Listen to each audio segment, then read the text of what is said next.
नमस्कार, स्वागत है आपका। आप देख रहे हैं स्पेशल रिपोर्टर। मैं हूं आपके साथ अनंत। देश एक बार फिर से लोकसभा चुनाव की दहलीज पर है और 2019 के लिए राजनीतिक दलों ने कमर कस ली है। चुनावी चौपाल सजने लगी है, राजनीति की शतरंज में मोहरे फिट होने लगे हैं और नेता अपने अपने दावे ठोक रहे हैं। ऐसे में वक्त आ गया कि 2014 में किए गए वादों का हिसाब किताब लिया जाए। 2014 में चुनाव से पहले वोट की खातिर नेताओं ने वादों की झड़ी लगा दी थी। जनता ने उनके वादों पर एतबार कर माननीय को वोट देकर सांसद बनाया। अब करीब 4.5 साल बाद सांसद महोदय जनता की उम्मीदों पर कितना खरा उतर पाए हैं, इसकी पड़ताल जरूरी हो जाती है। 2014 के चुनाव में नेताओं ने जिन वादों को लेकर जनता से वोट मांगे थे, उन वादों को कितना पूरा कर पाए। अब खुद जनता जनार्दन ने माननीय सांसदों का बही खाता तैयार किया और इसी के आधार पर 2019 में मतदान करेंगे। तो चलिए आपको उत्तर प्रदेश के अकबरपुर संसदीय क्षेत्र ले चलते हैं और देखते हैं कि सांसद के तौर पर देवेंद्र सिंह भोले ने अकबरपुर से संसदीय क्षेत्र की जनता के लिए कितना काम किया।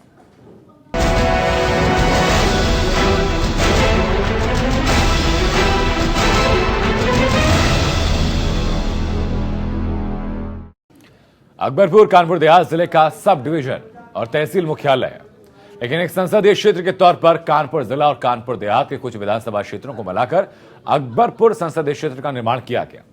अकबरपुर संसदीय क्षेत्र ब्राह्मण और ठाकुर मतदाता बाहुल्य क्षेत्र है। बावजूद इसके इस लोकसभा क्षेत्र से 5 बार बीएसपी ने बाजी मारी, जिसमें 3 बार तो खुद मायावती ने यहां का प्रतिनिधित्व किया।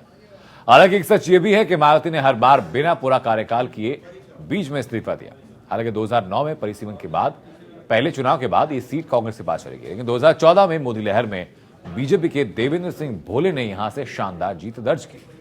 अब जबकि 2019 का चुनाव दहलीज पर है, तो अकबरपुर की जनता अपने सांसद से उनके कामकाज का हिसाब मांग रही है।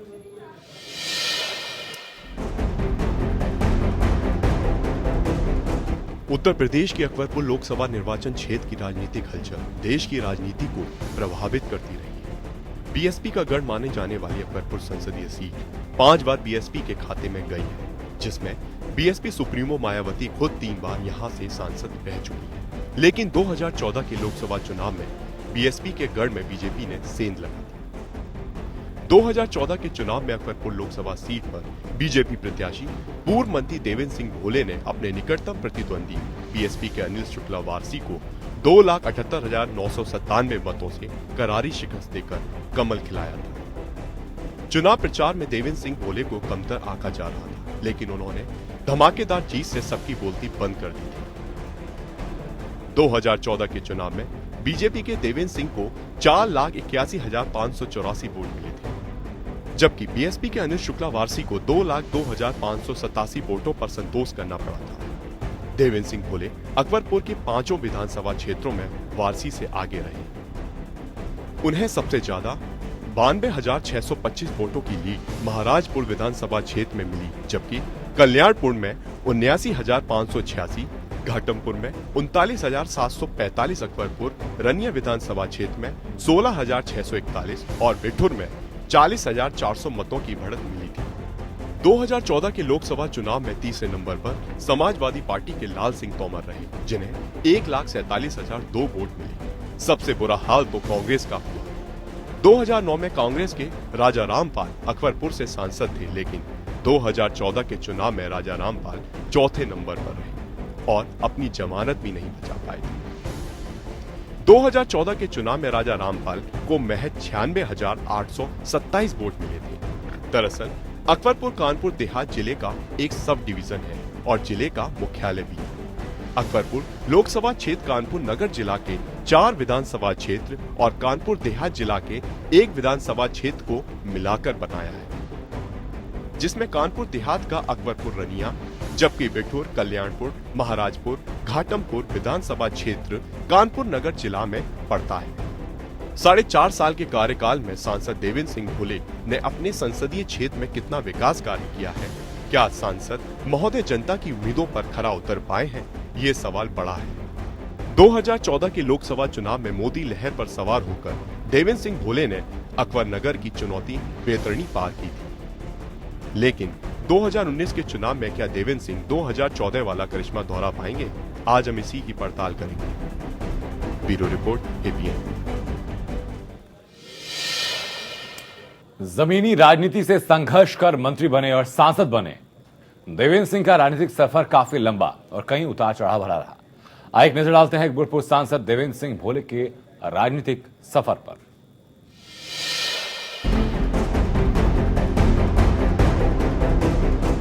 अकबरपुर सांसद देवेंद्र सिंह भोले का राजनीतिक सफर काफी लंबा रहा है। जनसंघ के जमाने से राजनीति कर रहे देवेंद्र सिंह भोले 2014 में बीजेपी के सांसद बने। जमीन से जुड़े राजनेता देवेंद्र सिंह भोले का जन्म 2 अप्रैल 1954 को हुआ था। देवेंद्र सिंह ने हाई स्कूल तक की पढ़ाई की है। पेशे से किसान रहे देवेंद्र सिंह सबसे जनसंघ से राजनीति शुरू की और जब बाद में जनसंघ बीजेपी में बदल गई तो उन्होंने अपनी पारी बीजेपी के साथ भी जारी रखी। 1991 में देवेंद्र सिंह भोले पहली बार बीजेपी टिकट पर डेरापुर विधानसभा से विधायक बने। 1996 में दोबारा डेरापुर से विधायक चुने गए। 1996 में उन्हें यूपी सरकार में स्वास्थ्य राज्य मंत्री और फिर परिवार कल्याण मंत्री का स्वतंत्र प्रभार दिया गया। 2014 के लोकसभा चुनाव ने उनकी राजनीति को नया मुकाम दिलाया। देवेंद्र सिंह भोले को बीजेपी ने अकबरपुर संसदीय क्षेत्र से अपना उम्मीदवार बनाया और मोदी लहर में देवेंद्र सिंह ने शानदार जीत दर्ज कर पहली बार संसद में कदम रखा। आज सांसद देवेंद्र सिंह भोले के कार्यकाल का 4.5 साल बीत चुका है। ऐसे में एक बार फिर से वो अकबरपुर के अखाड़े में कूदने को तैयार हैं। लेकिन उन्हें इस दंगल में जीत मिलेगी या हार, ये तो अकबरपुर की जनता ही तय करेगी। Bureau report APN। प्रधानमंत्री मोदी के आह्वान पर अकबरपुर सांसद देवेंद्र सिंह भोले ने कानपुर देहात के मैथा ब्लॉक के लालपुर शिवराजपुर गांव को आदर्श गांव के तौर पर गोद लिया। लालपुर गांव को सांसद देवेंद्र सिंह भोले ने जब गोद लिया तो गांव वालों की खुशियों का ठिकाना न रहा। ग्रामीण की आंखों में एक विकसित आदर्श गांव का सपना पलने लगा। सांसद ने भी गोद लेते वक्त गांव में विकास की गंगा बहाने का वादा किया, लेकिन क्या आज लालपुर गांव आदर्श गांव बन सका है? ये जानने के लिए हमने लालपुर आदर्श गांव का दौरा किया। लालपुर शिवराज आदर्श गांव में कदम रखते ही हमें विकास की आधी अधूरी तस्वीर नजर आई। गांव में प्रवेश करते ही सड़क थोड़ी ठीक दिखी, लेकिन थोड़ा आगे बढ़ते ही सड़क बदहाल हो गई। गांव की ज्यादातर सड़कें कच्ची और टूटी हैं। इन रास्तों से होकर गुजरना किसी जंग से लड़ने का काम नहीं। इन सड़कों में कई जगह कीचड़ भरी दिखी। गांव के ज्यादातर घर कच्चे हैं। सरकार की आवास योजनाओं का यहां असर नहीं दिख रहा। तो वहीं गांव में कई शौचालय आज अधूरे हैं। गांव में प्राथमिक स्कूल तो है, लेकिन हाई स्कूल और इंटर कॉलेज नहीं बन सके। गांव का एक तालाब गंदा पड़ा है तो दूसरा सूख गया। हालांकि गोद लेने के बाद गांव में विद्युतीकरण, सड़क, पानी के लिए कुछ काम जरूर हुए हैं, लेकिन एक आदर्श गांव के लिए सिर्फ इतना ही काफी नहीं है। ऐसे में हमें ज्यादातर ग्रामीण अपने सांसद के कामकाज से संतुष्ट नजर नहीं आए। बाबू ये पब्लिक है, पब्लिक, ये जो पब्लिक है ये सब जानती है पब्लिक है।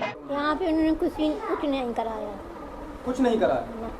कितनी बार आए हैं सांसद जी? 2 बार आए। 2 बार आए। तो यहाँ पे जो जमीनी स्तर के लोग हैं, गांव वाले, सड़कों का या शौचालयों का कुछ निर्माण करवाया उन्होंने? शौचालय तो बने। अच्छा, तो कितनी मात्रा में बने शौचालय? कितने बने हुए? 100-200 बने हुए हैं। हाँ, 100-200 तो बने होंगे। 100-200 शौचालय बने हैं। और यहाँ बिजली आती है दादी? बिजली आती है पर ऐसी कम आती है। कम आती है। कम आती है। हाँ। और ये पानी की समस्या है यहाँ पे? जो पानी नहीं है, पानी तो कुआं है। बरसात में हमारे दरवाजे पानी भर जाता है, खरंजा बहुत नीचा है। अच्छा, तो पूरे गांव की यही समस्या है? हाँ, यही समस्या है। तो आप लोग क्या चाह रहे हो? हम यह चाह रहे हैं कि खरंजा ऊंची किए जाएं, नाली साफ कराई जाएं। विकास क्या है, यहाँ गली में यानी लेटरिनें वगैरह बनी, प्लस गांव में जहाँ खरंजे टूटे पड़े थे उनका विकास हुआ है, और कुछ हमें तो विकास दिखाई नहीं पड़ा है जी। तो क्या उन्होंने नल का भी निर्माण करवाया है यहाँ? हमारे सामने यहाँ तो कोई नल का निर्माण अभी मैंने नहीं दिखाई पड़ा। बनी हुई है यहाँ पे सड़कें? क्या यही खरंजे वगैरह बने हुए हैं, और जो मेन रोड से जो रोड आया है उससे तो एक खरंजे पड़े हैं बस। बिजली आती है यहाँ पे? हाँ, बिजली तो आती है। कभी दिन में आती है, कभी रात में आती है। किसानों के लिए तो कुछ नहीं दिखाई पड़ा यहाँ। यहाँ जो अनुसूचित जनजाति क्या किया उन्होंने? कुछ नहीं। जो नेता आते हैं वोट मांगने, ये वादा कर जाते हैं हम आपको ये कराएंगे वो कराएंगे। यहाँ ना नालियाँ है, ना यहाँ कोई पानी की व्यवस्था है, यहाँ कोई विकास की व्यवस्था नहीं है। तो क्या करें, नेता लोग वगैरह आते हैं, कह चले जाते हैं। ना प्रधान के पास इतने खाते में पैसे हैं जो प्रधान भी कराए। ये तो शिकायत हम ब्लॉक में की, डीएम साहब से, बीडीओ साहब से कही, कोई नहीं सुन रहा है। कोई नेता ना कोई अधिकारी सुन रहा है। कहता है जितना खाते में पैसा हो उतना काम कराएं। कोई विकास सांसद जी ने नहीं किए हैं। अच्छा, किसी प्रकार का एक नए पैसे का सांसद जी ने कोई विकास नहीं किया है। ना तो कोई रास्ता है हर खेत जाने के लिए, ना पानी का कोई सही निकास है, ना कोई सफाई है। यही सब समस्याओं से किसान जूझ रहा है। बिजली कभी 2 घंटे, कभी 4 घंटे, कभी जो है 24 घंटे में 16 घंटे आ जाए। कोई बिजली का टाइम निश्चित नहीं है। कुछ नहीं हुआ है। कुछ नहीं हुआ है। कहे गए थे, एक दफे आए थे, मतलब बहुत आदमी आए थे, तो कह गए थे कि यहाँ जो है कुछ पार्टी बनेगी ढंग की, जो कि मतलब आगे काम बढ़ाया जाए, मगर काम कुछ नहीं हुआ। ना कोई पार्टी बनी, ना कोई काम हुआ। पानी के ये एक कुआं मतलब वो बना था ट्यूबवेल, मतलब बिजली का खेतों की सिंचाई के लिए, वो अभी तक बिगड़ा पड़ा, उसका कोई सुधार नहीं हुआ। जबकि ये इतना बड़ा है 4 गांव का बंजा कि कम से कम 4-5 कुएं होना चाहिए। अच्छा, तब एक कुआं जो बना वो भी कामयाब नहीं। सांसद जी के द्वारा विकास कार्य जारी है। एक मजरा सरैया में बड़ा सहारा दिया है, पंप लगा है, विद्युतीकरण का काम हुआ उनके द्वारा, और पेंशनों में भी उन्होंने पहले की पेंशन बढ़ी है, आवास 24 दिए गए, और उन्होंने एक पानी की टंकी बड़ी बनवाने का भी उन्होंने घोषणा की है। वो काम अतिशीघ्र होगा। और 3 संपर्क मार्ग करीब 6 किलोमीटर बिलाहरा से और लालपुर अड्डन होते हुए और सरैया तक, वो भी उन्होंने जो है उनसे कहा कि अतिशीघ्र काम हो जाएगा। और जो भी पंचायत में अन्य कार्य चल रहे हैं उनमें भी उनकी भागीदारी योगदान रहता है। समय समय पर वो मार्गदर्शन करते हैं और अधिकारियों से भी कहते हैं। ए बाबू, ये पब्लिक है पब्लिक, ये जो पब्लिक है ये सब जानती है पब्लिक है। 2014 में चुनाव जीतने के बाद सांसद देवेंद्र सिंह भोले ने अपने संसदीय क्षेत्र में शिक्षा व्यवस्था में सुधार करने का वादा किया। सासन में अकबरपुर संसदीय क्षेत्र के तहत आने वाले कामपुर देहात में सर्व शिक्षा अभियान जैसी महत्वाकांक्षी योजना को परवान चढ़ाने का वादा किया, लेकिन ये योजना धरातल पर कितना उतर पाई, ये सवालों के घेरे में है। ज्यादातर शिक्षा को लेकर सरकार की चलाई गई योजना कानपुर देहात में हवा नजर आई। ग्रामीण इलाकों के स्कूलों का हाल तो और भी बुरा है, लेकिन सबसे ज्यादा हैरत तब जब राष्ट्रपति जैसी हस्ती के गांव का स्कूल भी बदहाल नजर आता है। राष्ट्रपति रामनाथ कोविंद का गांव परौख कानपुर देहात में होता है, और जब परौख गांव में शिक्षा व्यवस्था का जायजा लिया तो यहां की तस्वीर बाकी जगहों के सरकारी स्कूलों की तरह ही नजर आई।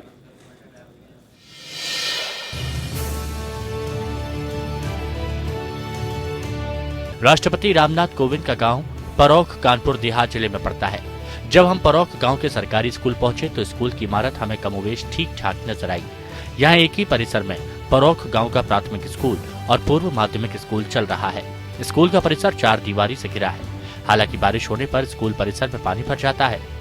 जब हम यहाँ पहुंचे तो स्कूल परिसर में साफ सफाई की कमी भी हमें देखने को मिली। इस व्यवस्था को देखने के बाद हम स्कूल के अंदर दाखिल हुए तो क्लासरूम में हमें बच्चे जमीन पर बैठे थे। देश के राष्ट्रपति जिनकी खातिरदारी में सारा सरकारी अमला लगा रहता है, उन्हीं के गाँव में सरकार अधिकारियों की उदासीनता हैरान करने वाली है। सरकार बच्चों के बैठने के लिए बेंच और डेस्क का इंतजाम तक नहीं कर सकी है। यही वजह है कि सर्दी, गर्मी या बरसात बच्चे इसी तरह जमीन पर टाट पट्टी बिछाकर पढ़ने को मजबूर हैं। हालांकि एक संस्था ने रामनाथ कोविंद के राष्ट्रपति बनने पर पिछले सत्र में कुछ बच्चों को स्पेशल बैग बांटे थे, जिसके साथ छोटा सा लेबल भी लगा हुआ है, लेकिन स्पेशल बैग इस सत्र में बच्चों को नहीं दिया गया। बच्चों के बैठने का स्थान विस्तांत का और कुछ नहीं, केवल चटाई क्या है, बस चटाई हुआ है और टेबल कोई व्यवस्था नहीं, बेंच कुर्सी। देश के राष्ट्रपति के गांव में बच्चों की शिक्षा के प्रति सरकार में कोई खास गंभीरता नजर नहीं आती। हालांकि यूनिसेफ की कोशिशों से गांव के सरकारी स्कूल में शिक्षा व्यवस्था की तस्वीर संवारने की कोशिश की गई है। स्कूल में स्मार्ट क्लास की व्यवस्था की गई है और स्कूल के लैब में बच्चों के लिए तरह तरह की सुविधाएं दी गई हैं, लेकिन इनका रखरखाव यहाँ सबसे बड़ा सवाल बना हुआ है। जब एपीएन की टीम इस स्कूल में पहुंची तो हमारी उत्सुकता सरकारी स्कूल में स्मार्ट क्लास जैसी आधुनिक तकनीक देखने की हुई, लेकिन स्मार्ट क्लास तो बंद पड़ा था। हमारे कहने पर स्मार्ट क्लास का ताला खोला गया, लेकिन यहाँ तो प्रोजेक्टर था ही नहीं और जो मशीनें रखी हुई थी उसकी तस्वीर बता रही थी कि संसाधनों के रखरखाव में कितनी लापरवाही बरती जा रही है। आपको जानकर हैरत होगी कि राष्ट्रपति के गांव के इस स्कूल में बिजली का कनेक्शन कटा हुआ है। इस गांव में देश के राष्ट्रपति होने के बावजूद स्कूल में आज तक बिजली की व्यवस्था नहीं हो सकी है। ऐसे में बिना बिजली स्कूल में पढ़ाई लिखाई चौपट हो रही है। बिजली नहीं होने से स्मार्ट क्लास भी नहीं चल पा रही है। स्कूल में शुरू हुए स्मार्ट क्लास में जो प्रोजेक्टर लगा है उसकी बैटरी सोलर लाइट से चार्ज होती है, लेकिन बरसात में धूप कम निकलने की वजह से बैटरी चार्ज नहीं होती। ऐसे में प्रोजेक्टर प्रिंसिपल के घर में रखा हुआ है और स्मार्ट क्लास ठप पड़ी है। ये बताइए कि जब यहाँ पर डिजिटल क्लास की बात की जाए, डिजिटल क्लास को लेकर अगर हमने यहाँ पर क्लासेस देखी हैं तो यहाँ पर कोई टेबल कोई ऐसी और भी कोई टेक्नोलॉजी चीजें आई? हाँ, क्या है? जून की वजह से बैटरी जो उसकी डिस्टर्ब हो गई, वो हम परसों जो है उसको लेके भरना है डेरा पर ले गए। अब वो जो भर के, चूँकि यहाँ बिजली की व्यवस्था है नहीं और इससे में जो है जब प्रकाश नहीं होता है तो वो जो है सौर ऊर्जा वाली वो भर नहीं पाती है, तो वो क्लास चल नहीं पाती है। हिंदी मीडियम के सरकारी स्कूलों में भी बच्चों की गुणवत्ता युक्त शिक्षा मिले, इसी मकसद से स्कूल में स्मार्ट क्लास शुरू की गई थी। लेकिन स्कूलों में बच्चों को कैसी शिक्षा मिल रही है इसकी पोल उस वक्त खुल गई जब हमने यहाँ पढ़ने वाले बच्चों से बात की। राष्ट्रपति रामनाथ कोविंद के गांव के इस स्कूल में कई बच्चों को उनका नाम तक नहीं पता। राष्ट्रपति को पता है क्या नाम है?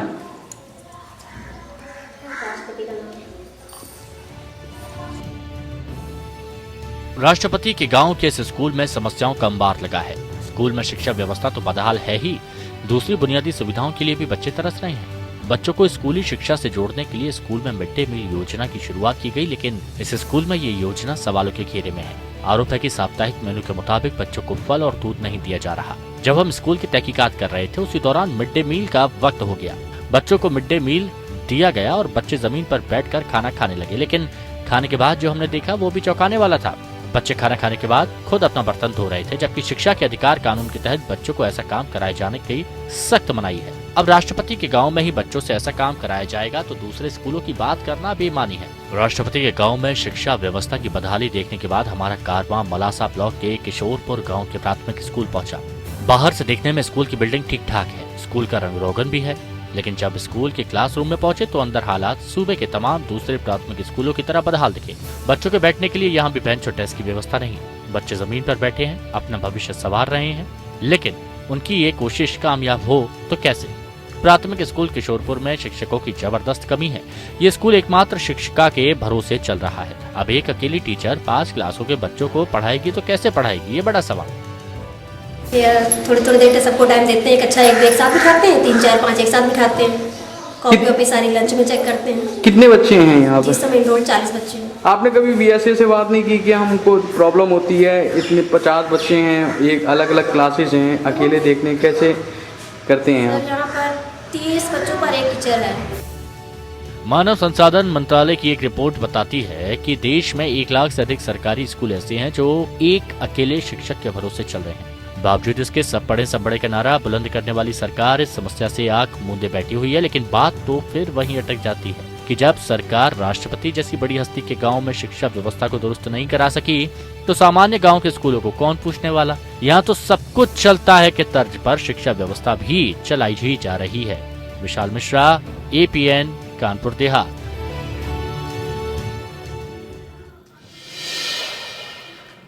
और फिलहाल स्पेशल रिपोर्ट में सिर्फ इतना ही। वक्त ब्रेक की उस पार खबरें लगातार एपीएन पर जारी रहेंगी।